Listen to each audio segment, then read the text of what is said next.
বেদের মেয়ে দোষনায় আমায় কথা দিয়েছে, হাসি হাসি দোষনা বল কি খাইতাছে? আরাম দাদা আমার তুই একলা খা আছে দেখলে ফুফা ফুফা কোনো চলে ফুফারে খাওয়ানোর বেলা মন তাই না খারো আরাম দাদা। আইতাছে আইতাছে ভাও ওই নাই ভাও ওই শান্তি নাই, কোনোদিনই শান্তি নাই।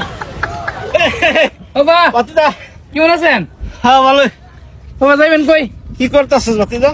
না যাইবেন কই বা? বাতিদা কিছু খাইছিলে নাকি? না বাবা কি বলেছেন আপনি বাবা? ভালো হ্যাঁ? কোনো কিছু মনে খাইছিস নাকি তুই বুঝতেছি না তো কোনো? না বাবা আমরা কি মনে করেন আমি বাবা মানে আমি মনে করেন বরফ কেমন সহ্য করতেন, ঠান্ডা কেমন সহ্য করতেন ঠান্ডা? ঠান্ডা রে বাবা, ঠান্ডা সহ্য করা তো কোনো বিষয় না, সময় ঠান্ডা খুব সহ্য করতে অসুবিধা বাবা, আমি ধন্যবাদ আপনি যাই না আমরা পরে কথা কমে নেবা। ঠিক আছে কথা কইবে কিন্তু ঘটনা কি বাবা রে বুঝলাম না কি খাইলে যেমন নাকি আমি বাহ। বুঝছি না। আমার ছোটবেলা থেকে হয়েছে কোনো বরফ সাথে জিনিস আমার শরীরে লাগলো সাত করে ওঠে কই ফুটতে থাকবো জিনিস যাইলে জানি না।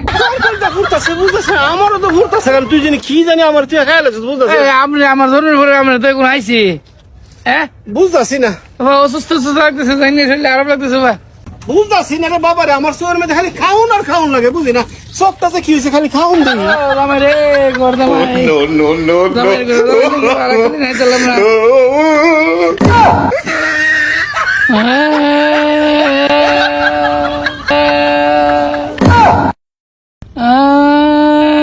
জামাইয়ের ঘরে জামাই লেগে আর একদিন হাইতালাম না।